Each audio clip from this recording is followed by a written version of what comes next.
Olá, no programa de hoje as prioridades da base governista na reta final do ano legislativo. O projeto que trata da possível adesão de Minas Gerais ao regime de recuperação fiscal da União segue em discussão na Assembleia. Mas propostas alternativas construídas pelas direções da Casa e do Senado para o enfrentamento da dívida do Estado surgiram nas últimas semanas e tiveram aval do governador Romeu Zema. Uma suspensão da tramitação do RRF está no horizonte? Quais as preocupações mais imediatas em relação ao tema? E ainda as perspectivas de outras pautas de interesse do Executivo Estadual. Eu converso com o líder do governo no Parlamento Mineiro, deputado estadual João Magalhães, do MDB. Deputado João, bem-vindo ao Mundo Político novamente, sempre um prazer receber. Obrigado, Marco, obrigado pelo convite, estamos aí à disposição, né? Cumprimentar também os nossos telespectadores, aqueles que estão nos acompanhando. O projeto do RRF, deputado João, já passou pela CCJ e pela Comissão de Administração Pública. E está na pauta da Comissão de Fiscalização Financeira e Orçamentária, junto com o PLC do Teto de Gastos Estadual. Esses dois projetos estão na pauta desta terça-feira. A intenção da base é seguir trabalhando pela aprovação das propostas ainda esse ano? Sim, a gente está seguindo o cronograma acertado em conjunto com os líderes da base, também de oposição, com aval do presidente da Assembleia. A ideia é tramitarmos esses projetos nas comissões até a próxima quarta-feira. E ficarão todos prontos para plenário. Aí entregaremos a pauta, entregaremos os projetos já prontos ao presidente, é quem tem a pauta, e vamos aguardar uma definição final. Uma vez, como você acabou de dizer, há diversas tratativas com relação ao andamento desse processo. O governador Romeu Zema defendeu na semana passada que o RRF é ainda a alternativa provisória mais viável para equacionar a dívida, né? Até que o governo federal se decida sobre a outra proposta que foi feita. O senhor também concorda com esse posicionamento do governador? Sim, nós temos duas alternativas. Votar ou, caso haja aí por parte do governo federal e também com a aval do Supremo Tribunal Federal, uma dilação dos prazos. O governo está solicitando mais 120 dias para que possa continuar as negociações com o governo federal. Nós estamos nesse horizonte, eu acho que todas as duas são viáveis, mas nós não podemos ficar aguardando, porque se amanhã, caso o regime não venha a ser, o acordo não venha a ser selado, nós ficaremos desguarnecidos, uma vez que nós temos um prazo final por determinação do Supremo Tribunal Federal até 20 de dezembro.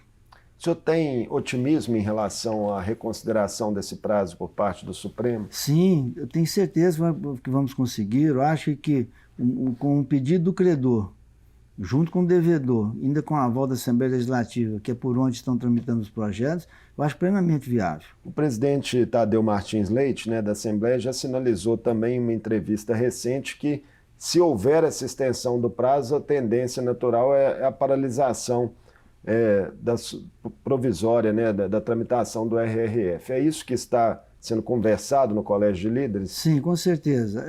Nós vamos tocando... Já temos várias reuniões marcadas para amanhã, 9, 10, 11, 15, 16. Amanhã vai o dia inteiro e continua na quarta-feira. E vamos tentar que esses projetos possam ter tramitação mais célere e fiquem prontos para a pauta de plenário. E como vamos continuar nesse aguardo. Acho que muita gente ainda não entendeu que essa é uma matéria, primeiro, complexa, né?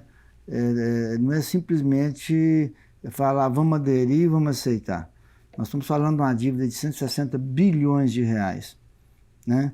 Que a qualquer momento, né, pelas informações que nós temos, se não for renovado o prazo ou votado o projeto, nós teremos bloqueios, algum bloqueio ainda esse ano e bloqueios altos no próximo ano. Parcela mensal de 18 bilhões anual, de reais, né? De 18 bilhões. 18 bilhões de reais. Isso vai inviabilizar o Estado.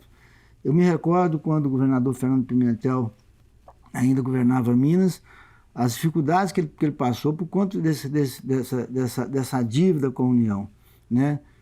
Naquela época a gente já falava que essa dívida era impagável e continua sendo impagável. Eu acho que hoje o que a gente está buscando, junto com o presidente da Assembleia, senador Rodrigo Pacheco e outras lideranças, é que a gente possa dar um tratamento final nessa dívida, para que ela se torne uma dívida pagável e não impagável como hoje. Enquanto isso, o Estado está disposto a abrir mão de algumas empresas estatais que poderão ser federalizadas ou privatizadas.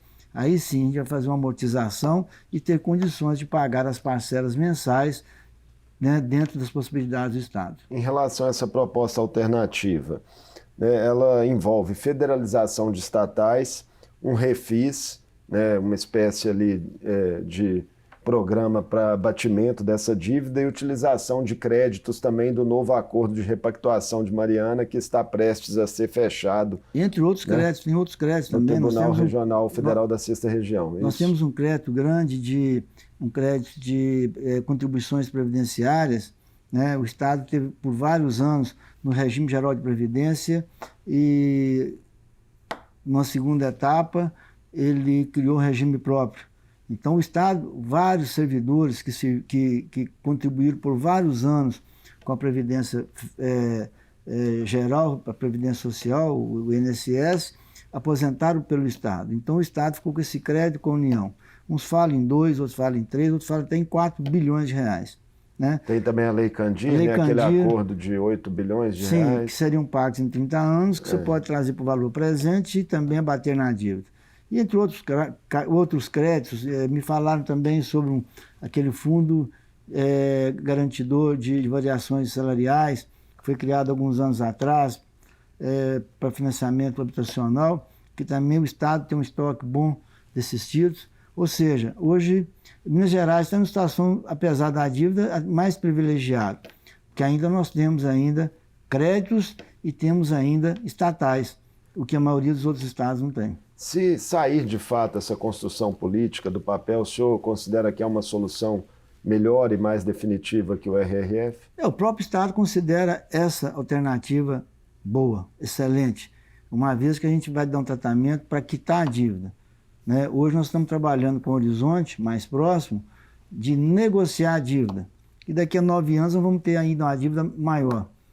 Ao ponto que, com a atual negociação, a ideia é que no final de 10 anos, 12 anos, o Estado quite sua dívida com a União, voltando a ter condições reais para fazer investimentos, de manter em dia salários, recomposições salariais.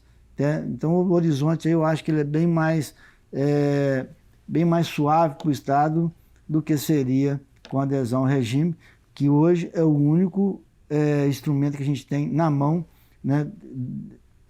Através da Lei Complementar 159, de aderir, e os benefícios a gente sabe que são limitados. A oposição, deputado João, tem feito, né, obstrução sistemática ao regime de recuperação fiscal e apresentado só na FFO, por exemplo, milhares de emendas, né, foram mais de 1.600. Há muita pressão contrária também de sindicatos de servidores.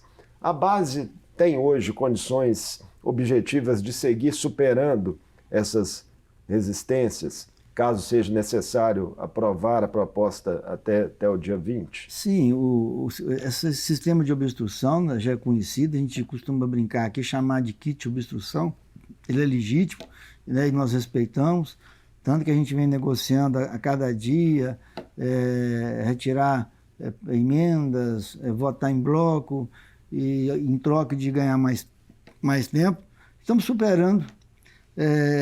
Eu acho que a gente superando essa fase aí das comissões, que a gente deve terminar isso na próxima quarta-feira, mais tardar na quinta-feira, eu acho que a gente vai estar em condições de ir para o debate. Eu, sinceramente, eu tenho conversado com pouco com os deputados, uma vez que as comissões têm nos tomado quase que o dia inteiro, de segunda a sexta. Mas eu acho que a base ainda é sólida, o governo ainda tem respaldo. Aliás, né, diga-se de passagem, o governador foi eleito com esse discurso, né, de privatizar as estatais, de renegociar a dívida, de fazer um Estado menor. mais voltado para a saúde, para a educação, para a segurança pública, né? Então, acho que ele só está fazendo aquilo que prometeu, que deu pela vitória no primeiro turno. Há ainda espaço, na visão do senhor, para novos ajustes e negociações, caso a proposta siga tramitando? Sim, existe, só que as pessoas não entendem o cenário atual. Nós não estamos votando adesão ao regime de recuperação fiscal.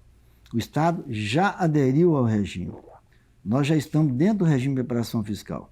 O que a Assembleia está fazendo hoje é validando aquela autorização que o Supremo Tribunal Federal deu ao Estado de Minas Gerais para aderir ao regime de recuperação fiscal. Nós já estamos dentro do regime. Ou seja, as regras já estão dentro do regime. O que nós podemos pedir é amenizar algumas regras, mas isso não é na lei, é no regime. É negociando diretamente com o nosso credor.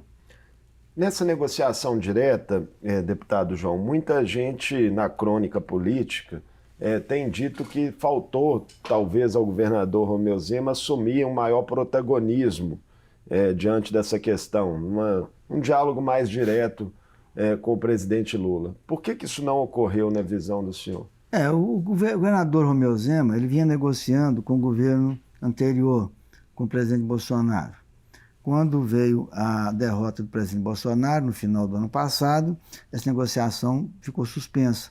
Só retomou agora no governo Lula. Eu acho que foi mais por falta de interlocução, de interlocutores, né? Que só veio agora com o senador Rodrigo Pacheco, com o nosso presidente Tadeu Leite, que puxaram esse condão aí e começaram essa negociação. Até então, o Estado não tinha nenhuma interlocução junto ao governo federal. O jornal o Globo trouxe uma informação no fim da última semana que, em privado, o governador teria restrições ainda à proposta de Pacheco, sobretudo no caso das privatizações, que preferiria ainda privatizações à questão das federalizações, que é a proposta que está colocada à mesa por Rodrigo Pacheco, e construída também pela Assembleia. A PEC do governador, que visa retirar o referendo constitucional para a privatização de estatais, ainda não caminhou aqui na casa. Qual o sentimento dos deputados da base em relação a esse tema? Eu não vejo essa notícia como correta, porque todas as declarações do governador, foram de apoio às negociações do senador Rodrigo Pacheco, que foram encaminhadas pelo senador Rodrigo Pacheco. Em momento nenhum, nem em privado, nem em público, eu vi o governador falar o contrário, que seria desfavorável a efetivar esse acordo, a federalização, inclusive já deu declaração que aceita esse jogo, que aceita essa proposta. O senhor acha uma boa saída a federalização, pessoalmente? Você tem que sentar e ver o que é melhor, e a qual modelagem que vai se dar a essa negociação. Como seria feita essa federalização? Ainda não vi ninguém mostrar um caminho viável, um caminho assim, rápido, Você vai entregar CEMIG para quem? Para o governo federal, para o Ministério das Minas e Energia, vai entregar para a Eletrobras? Tem uma dificuldade de quantificar o valor das empresas. Sim, e também para você criar uma modelagem. Qual vai ser o instrumento? Quem vai assumir isso? É uma coisa muito complexa. Isso não é coisa que vai resolver com 1, 2 meses. O governo está pedindo 4 meses para poder selar o acordo. Você vai ter as diretrizes que você vai seguir dali para frente. Eu acredito que isso aí pode durar meses, ou até 1 ano, ou até mais de 1 ano, para que feche o acordo, que faça a transferência dos ativos. Isso vai ser uma operação bem complexa e bem lenta. O deputado federal e ex-governador Aécio Neves também deu entrevistas recentes em que manifestava preocupação em relação a essa proposta de federalização, no sentido de que o Estado perderia autonomia sobre seus ativos. É uma questão a ser levada em conta também? Se você federalizar ou se você privatizar, você vai perder o controle das estatais. O que se está colocando no regime é que o Estado vai ter a opção de, em 10 anos ou 20 anos, vão negociar, de recompra dessas empresas. Se o Estado melhorar a situação financeira, tiver condição, ele pode fazer opção em comprar novamente. Isso é uma cláusula importante na visão Agora, do eu senhor. acho difícil o Estado conseguir fazer um acordo sem entregar uma ou duas joias que ele tem. O Estado hoje tem 3 joias, que a gente chama joias da coroa. CEMIG, CODEMIG e COPASA. 2 ou as 3 vai ter que entregar. Eu acho que o mais importante hoje é liquidar essa dívida, tirar esse câncer aqui de Minas Gerais, para que Minas possa novamente ter condições de investir, de crescer. Um dos carros-chefes do governador Romeu Zema, né, na campanha à reeleição no ano passado, foi justamente o fato dele ter conseguido colocar os salários do funcionalismo em dia, né? Foram aí 5 anos de pagamentos parcelados. E agora, deputado João, o governo vem dizendo, na maioria das vezes através do vice-governador Matheus Simões, que o Estado poderia voltar a atrasar salários, né, caso o RRF não seja aprovado e enquanto não há uma outra solução política. Esse risco é real?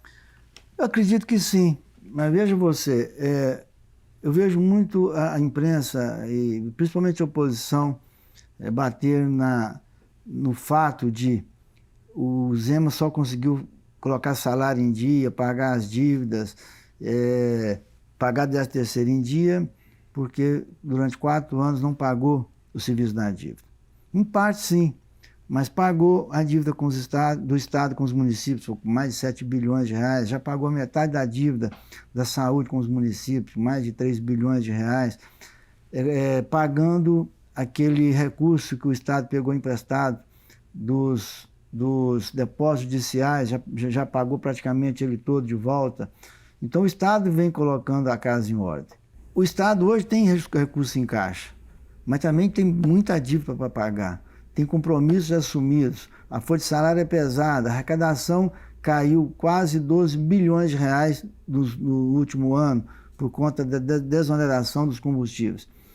O Estado hoje tem uma situação muito melhor do que há 5 anos atrás, quando herdou o governo do governador Fernando Pimentel. A situação hoje do Estado é muito mais sadia, muito melhor, mas eu acho que corre o risco, por conta desse bloqueio de quase 18 bilhões de reais no próximo ano. A oposição tem insistido em apontar, né, nos seus discursos, nas suas manifestações, que essa ameaça, o governo fazer valer essa ameaça de voltar a parcelar salários, acaba sendo uma espécie de confissão de que o Estado não está nos trilhos. Como é que o senhor vê esse tipo de colocação? Depende de como você enxerga o Estado está nos trilhos, né? O Estado tem mantido religiosamente seus compromissos. Agora, se você sofrer um bloqueio de 18 bilhões, assusta qualquer Estado. Talvez não assuste São Paulo, que tem um orçamento 4, 5 vezes maior que Minas Gerais. Um Estado de Minas Gerais com bloqueio de 18 bilhões, automaticamente vai refletir nas suas finanças, criando dificuldade de gestão.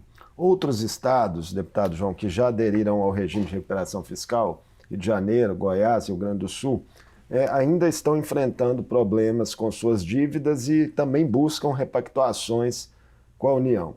Como que isso tem reverberado entre os deputados da casa? Veja você, Marco, eu acho interessante essa colocação. Vamos falar do Rio de Janeiro. Eu ouço todos os dias os deputados da oposição falarem que o Rio não aguenta mais. Sai do regime. A lei complementar 159 é muito clara. O Estado pode sair do regime quando ele quiser. Se Minas quiser sair do regime, hoje ele pode sair. Ele aderiu, tem 1 ano, pode sair a hora que ele quiser. A lei desobriga. Só que não tem outra alternativa, né? Por isso, o governo do Estado, através do senador Rodrigo Pacheco, do presidente Tadeu Martins Leite, tem buscado uma alternativa melhor, que é um refis que daria um desconto nos juros e no principal da dívida, em troca de um pagamento, né, de uma amortização maior e assumindo o compromisso de quitar a dívida no espaço de 10, 12 anos, que é possível. Tem essa expectativa, né, pela decisão do STF, do Supremo estender esse prazo aí relativo ao RRF, mas também está no Supremo, deputado João, para os próximos dias, uma ação, na pauta do Supremo, uma ação da Confederação das Carreiras Típicas do Estado, que questiona aquele reajuste salarial de 300% ao governador e aos secretários que foi aprovado em abril desse ano. O senhor ainda não era, né, na época, líder de governo. Essa questão causa algum tipo de incômodo ao executivo? De maneira nenhuma. Preocupação, enfim? De maneira nenhuma. O Estado simplesmente fez uma correção, né? O governador Aécio, quando assumiu, ele, além de abaixar o salário do executivo, do governador, do vice-governador, dos secretários de Estado, congelou, entendeu? Ficaram congelados em quase 20 anos. Apenas por simetria, né? Igualou com o salário dos deputados estaduais e dos tribunais. Eu acho justo. A Assembleia também precisa aprovar, deputado João, até o fim do ano, né, o orçamento do Estado para 2024 e o plano plurianual de ação governamental para o quadriênio 2024-2027. Né, são as peças orçamentárias. Os líderes já estão aí com entendimentos avançados sobre essas matérias? Eu estive há pouco com o presidente da comissão, o deputado Zé Guilherme, já está com um relatório bastante adiantado. Previsão de votar amanhã às 10 horas, de distribuir em avulso ou votar o relatório para ficar pronto para a pauta de plenário. Então eu acho que já está 99% pronto o relatório, que ele vai apresentar na reunião da Comissão de Fiscalização Financeira e Orçamentária amanhã. A votação em plenário dessas matérias, né, o orçamento e o PPAG, pode ser ainda essa semana? Aí é critério do presidente, aí ele pertence à pauta. Ele vai dar o time do dia e qual sessão será. Não foi colocado. Adiantado ainda nessa reunião? Ainda não. O senhor assumiu a liderança do governo, né, no início de agosto. De lá para cá, o governo teve algumas vitórias importantes na casa, né, algumas delas apertadas, como no caso do reajuste de ICMS de produtos supérfluos. Mas vem convivendo, né, com dissidências pontuais. Quais desafios que o senhor tem enfrentado para manter a unidade da base? Deixa eu te falar, não é manter a unidade da base. A gente está conseguindo criar um ambiente melhor, eu tenho conversado muito com os deputados, eu vou ao gabinete de cada um, converso, e a gente vai buscando as demandas e vai encaminhando para o executivo para tentar resolver. Só que demandas são muitas, né? E o parlamento hoje ele é mais independente. Um processo que vários deputados têm dito aqui, uma vez fato. Que com a implementação do orçamento impositivo, o deputado já começa o ano mais independente, né, do que era do executivo. Veja você, eu cheguei aqui em 2015, até 2018, o deputado estadual tinha 1.500.000 de emenda e quase ninguém recebia suas emendas. Hoje elas são impositivas, num volume muito superior e pagam... Qual que é o valor atual? Acho que 18 milhões. Isso. E pagas religiosamente, como manda a Constituição. E o governo do Estado tem respeitado a Constituição do Estado e tem pago essas emendas religiosamente em dia. Em muitos momentos, deputado, né, a despeito desse esforço do governo do Estado, houve críticas ali, inclusive de deputados da base, reclamando ainda que o governador teria que estar mais aberto ao diálogo. E eles até elogiam a posição do senhor, do secretário de governo Gustavo Valadares, mas falam que ainda teriam expectativa de melhor diálogo com o governador. Por onde passa isso? Passa pela confiança. A gente está criando um clima aqui de confiança. Eu tenho conversado com os deputados, buscado encaminhar e resolver a demanda de cada um. Só que são demandas muitas demandas, não é uma demanda. Né? Tem uma demanda represada aí de quase todos os parlamentares. Restos a pagar ainda? De toda a natureza, compromissos, e tem uma dificuldade, principalmente orçamentária e financeira. Mas a gente está criando esse clima aqui de mais confiança, eu acho que vai fechar o ano bem. Mais difícil lidar com dissidentes ou com oposição na casa? Não, oposição nós já conhecemos, né? A gente já tem as limitações de ser de oposição. É mais complexo lidar com a base, porque a base, além das demandas, tem ainda o compromisso de voto, né? Que chama os nossos deputados da base compõem a base. Mas a gente está melhorando esse ambiente, eu acho que hoje o ambiente já é bom, né? A gente tem conquistado aqui várias vitórias, né? Pelo menos até agora nós não perdemos nenhuma batalha. O saldo desse ano o senhor entende que é positivo? Muito positivo, muito positivo. Na muito casa? Positivo. Esse ano nós já aprovamos desde de agosto, quando assumimos liderança, junto com o secretário Gustavo Valadares. Eu acho que nós nunca aprovamos tantos projetos importantes para o governo como nesse curto período de tempo. Os dois blocos governistas somam aí 57 deputados. Esse é o tamanho da base hoje? É o tamanho da base, né? Tem algumas defecções aí, principalmente as votações mais importantes, né? São mais sensíveis, tem vários deputados que são candidatos a prefeito, tem alguma dificuldade, tem aqueles que representam as suas categorias, também tem algumas dificuldades. Isso, cada votação, cada matéria, você vai mudando o espectro, né, de votação. Ano que vem tem eleições municipais, né? Um desafio a mais aí. Sim, nesse jogo. Tem que correr com tudo para resolver tudo até maio, junho, porque depois é campanha. Muito obrigado ao senhor por mais essa conversa conosco no Mundo Político, deputado. Eu que agradeço, um abraço a todos os nossos telespectadores aí, uma boa semana para todos. Eu conversei com o deputado estadual João Magalhães, do MDB, líder do governo Zema na Assembleia. Falamos sobre as perspectivas do projeto que trata da adesão de Minas ao regime de recuperação fiscal da União, as propostas alternativas no horizonte e também dos embates com a oposição na reta final do ano legislativo. O Mundo Político fica por aqui. Obrigado por nos acompanhar e até o próximo programa.